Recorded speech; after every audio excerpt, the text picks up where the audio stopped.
वक्फ संशोधन विधेयक 2025 पर चर्चा हो रही है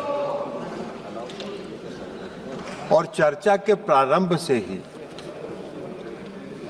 ऐसा माहौल बनाने का प्रयास किया जा रहा है कि जैसे यह कोई वक्फ संशोधन विधेयक जो है ये मुस्लिम विरोधी है। और यह आज से नहीं है, जब ये वक्फ संशोधन विधेयक इस सदन में पेश हुआ था जेपीसी में जाने के पहले, तब से ये नैरेटिव बनाने का प्रयास किया जा रहा है पूरे देश में और पूरे देश का माहौल खराब किया जा रहा है यह बता के कि यह मुसलमान विरोधी है। कहीं से ये मुसलमान विरोधी नहीं है, कहीं से मुसलमान विरोधी नहीं है। क्या है वक्फ? वक्फ कोई मुस्लिम संस्था है क्या? वक्फ एक तरह का ट्रस्ट है, जो ट्रस्ट मुसलमानों के हक में काम करने के लिए बनाया जाता है। मुस्लिम कोई धार्मिक संस्था नहीं है वक्फ। ऐसा नैरेटिव बनाया जा रहा है जैसे यह कोई मुसलमान, हाँ उस ट्रस्ट को यह हक है, उस ट्रस्ट को यह अधिकार होना चाहिए कि वो मुसलमान समुदाय के हर वर्ग के साथ, चाहे वो महिला हो, पुरुष हो, गरीब हो, अमीर हो, पिछड़े हो, अति पिछड़े हो, सभी वर्ग के लोगों के साथ न्याय करे, जो नहीं हो रहा है। क्या है वक्फ? वक्फ तो एक धार्मिक संस्था नहीं है, विनियामक है और प्रशासनिक निकाय है जो मुसलमानों के हक के लिए काम करती है। आज उसको नैरेटिव बनाया जा रहा है। क्यों नैरेटिव बनाया जा रहा है?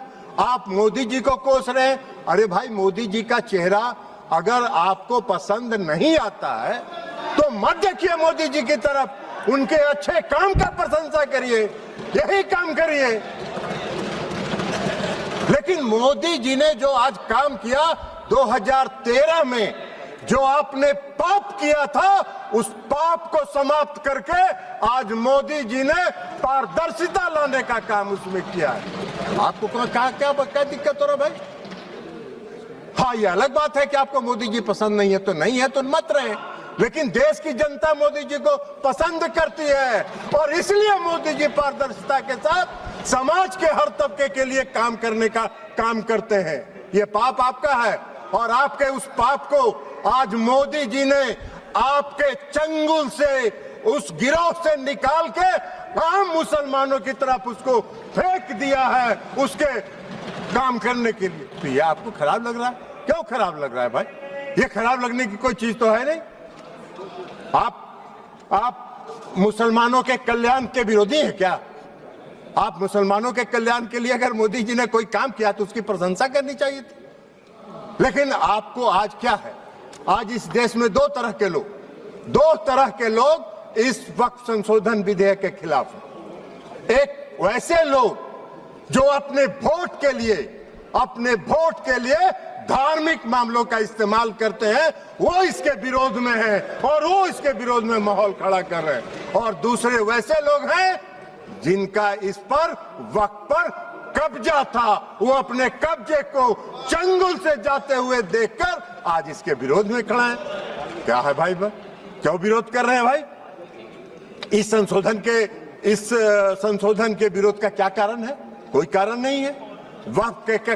वक्फ का जो पूरा कार्यकलाप है, वक्फ का जो पूरा वर्किंग है, उस वर्किंग में तो कहीं से इस संशोधन में हस्तक्षेप करने का कोई अधिकार नहीं है।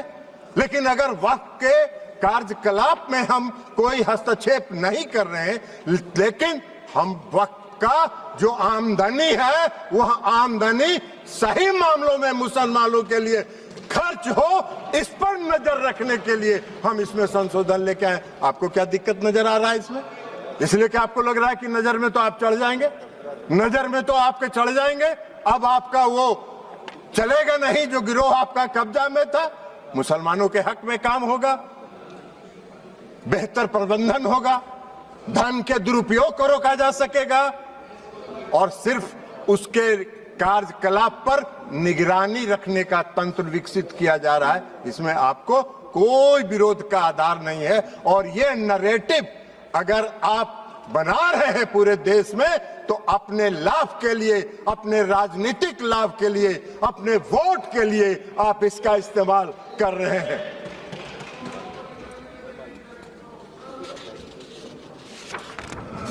सभापति महोदया, इस संशोधन से क्या होगा? इस संशोधन से सबसे बड़ा फायदा क्या है?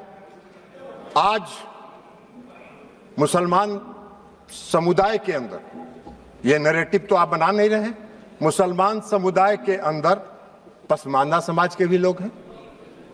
आप जरा बताइए हमको, पूरे देश भर का उदाहरण देके बताइए कि पसमानदा समाज का वक्त पर कोई है, वक्त में उसका बेचारे का कोई से है?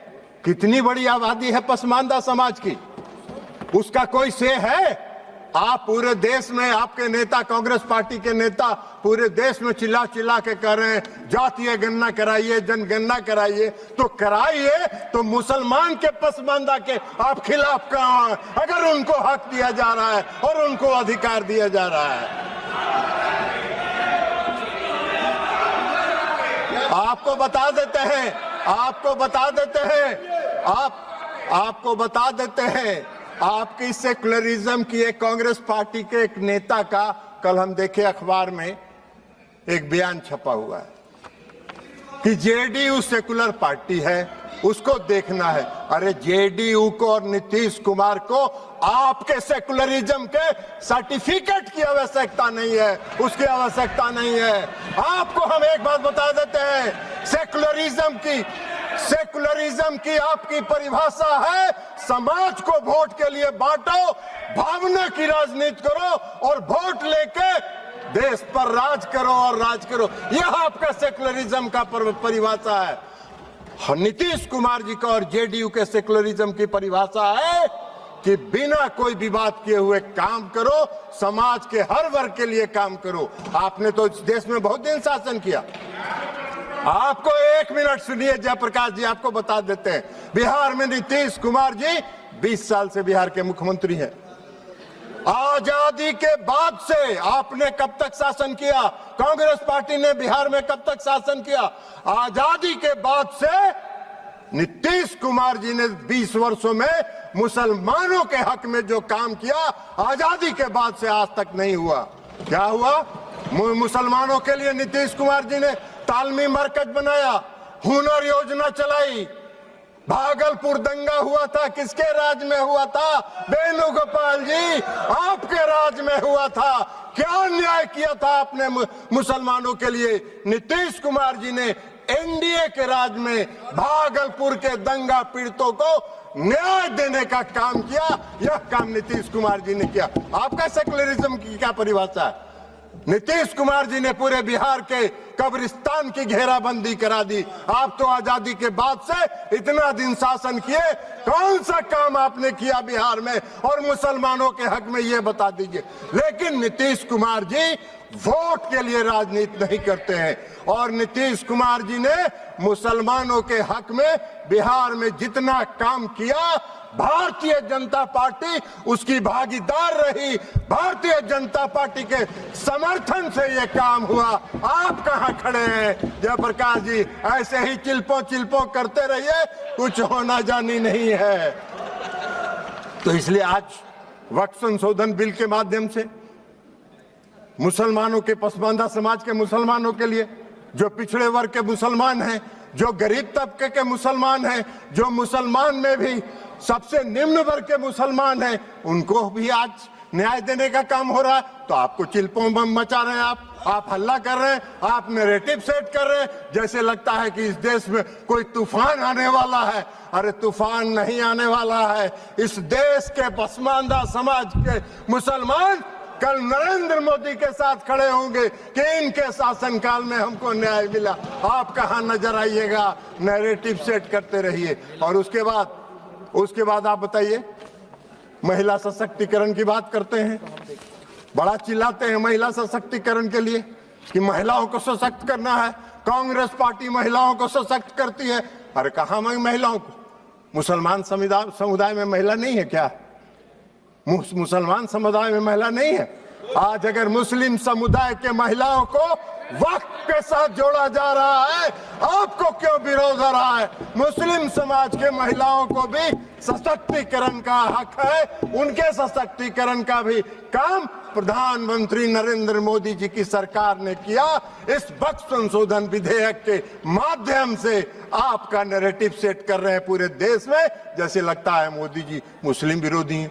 मोदी जी पारदर्शी, मोदी जी सेकुलरिज्म, जिस तरह नीतीश कुमार जी ने बिहार में सेकुलरिज्म स्थापित किया, प्रधानमंत्री नरेंद्र मोदी जी भी पूरे देश में सेकुलरिज्म को लेकर आगे चल रहे हैं। समाज के हर तबके के साथ, समाज के हर वर्ग के साथ, देश के हर राज्य के साथ एक साथ काम करके उसको विकसित करने का काम कर रहे हैं, इसलिए कि उनका विजन, उनकी सोच व्यापक है। वो विकसित देश बनाना चाहते हैं, आत्मनिर्भर भारत बनाना चाहते हैं। आप देश को संकुचित रखना चाहते हैं, देश को बांट के वोट के लिए धर्म के आधार पर वोट को बांटना चाहते हैं, जो आपका चलने वाला नहीं है। अभी चर्चा हो रही थी, बहुत लोगों ने कहा इस संशोधन के माध्यम से डीएम को अधिकार क्यों दे दिया गया। बहुत लोगों ने सिविल प्रोसीजर कोड तक की बात करी, हमको हंसी आ रही थी। सीपीसी से क्या लेना देना है? गाय का सील भैंस में, भैंस का सील सिंह जो है गाय में लगा रहे हैं। अरे भाई, इस देश में रेवेन्यू के रिकॉर्ड्स का कस्टोडियन कौन होता है? इस देश में रेवेन्यू के रिकॉर्ड्स का कस्टोडियन डिस्ट्रिक्ट मजिस्ट्रेट होता है, और डिस्ट्रिक्ट मजिस्ट्रेट को अगर यह अधिकार दिया गया था, कोई गलत नहीं था, लेकिन फिर भी आपने उसका विरोध किया। तो भाई सरकार ने सोचा कि चलिए आपके विरोध को मान लेते हैं, और उससे बड़े अधिकारी को दे दिया ये अधिकार। लेकिन रेवेन्यू के रिकॉर्ड्स का कस्टोडियन जिलाधिकारी होता है। आपका अगर झगड़ा होगा, मेरी संपत्ति का अगर झगड़ा होगा, वेणुगोपाल जी आपकी संपत्ति का किसी से झगड़ा होगा, तो कहां जाते हैं आप? खतियान देखने के पास? किसके पास जाते हैं? वही डिस्ट्रिक्ट मजिस्ट्रेट के यहाँ, वही डिस्ट्रिक्ट मजिस्ट्रेट की अदालत में जाते हैं। एक आम मुसलमान भी आज की तारीख में, आम नागरिक अगर मुसलमान का है और उसकी व्यक्तिगत संपत्ति पर कोई विवाद होता है, तो वो जाता है डिस्ट्रिक्ट मजिस्ट्रेट के यहाँ, और वहीं से उसको न्याय मिलता है। तो आम मुसलमान डिस्ट्रिक्ट मजिस्ट्रेट के दफ्तर में जाएंगे, उनको न्याय मिलेगा। अब वक्फ को नहीं जाना है, इसलिए कि वक्फ की जमींदारी है। पूरे वक्फ की संपत्ति पर उसको समाप्त करने का काम, पारदर्शिता लाने का काम नरेंद्र मोदी की सरकार ने किया है। इसका स्वागत करना चाहिए, इसका विरोध नहीं होना चाहिए। अब आप कह रहे हैं कि ट्रिब्यूनल की बात आती है। भाई क्या ट्रिब्यूनल में क्या दिक्कत है? आज का क्या कानून है? आज का क्या कानून है? आज का कानून यह है जो पाप किया आपने 2013 में। आज का कानून क्या है कि अगर कोई वक्त, जो सुबह में रिजिजू साहब मंत्री जी जो भाषण दे रहे थे, उन्होंने कहा कि धारा 40 को खत्म कर दिया हमने। बड़ा भाव, बहुत अच्छा, धन्यवाद के पात्र हैं किरेन रिजिजू साहब जी। इन्होंने सुप्रीम कोर्ट की बिल्डिंग को, राष्ट्रपति भवन की बिल्डिंग को, लोकसभा की बिल्डिंग को बचा लेने का काम किया, नहीं तो कल कह देता ये भी मेरा वक्त का संपत्ति है। भाई आपका कौन सा कानून है इस देश में? इस देश में ऐसा कहीं कानून होता है? कोई प्रजातांत्रिक, हम आजादी के बाद से इतने दिनों से इस देश को चला रहे हैं, कौन सा इस देश में ऐसा कानून है कि वक्फ ने जिस पर रख दिया हाथ, वक्फ की संपत्ति हो गई? अभी सेकुलरिज्म के इनके सहयोगी हैं, जिनके आजकल वेणुगोपाल जी, जिस पार्टी जो है जिसकी पिछलग्गू बनी हुई है, आज उनका भी वायरल हो रहा है। इसी लोकसभा में उनका दिया हुआ भाषण वायरल हो रहा है, जिन्होंने कहा है कि पूरे डाक बंगला चौक को पटना के वक्फ वालों ने कब्जा करके रख लिया है। सख्त कानून बनना चाहिए और उन लोगों को विदा करना चाहिए। तो यही तो आपका है, यही आपका है, वायरल है। जरा बाहर निकल के वेणुगोपाल जी देख लीजिए, नहीं हो तो बोलिएगा, हम भेज देंगे, मेरे पास भी है, हम भी भेज देंगे आपको, देख लीजिएगा। तो आप वक्फ की संपत्ति को अगर आज समाप्त कर दिया उस धारा को, तो बड़ा बढ़िया काम किया, हम धन्यवाद देते हैं रिजिजू साहब के, जिन्होंने इस देश को बचा लिया और इस देश के कई लोगों को इस शिकंजे में फंसने से बचा लेने का काम इन्होंने किया है, इसलिए हम उनको धन्यवाद देते हैं। अब ट्रिब्यूनल की बात है, ट्रिब्यूनल में कोई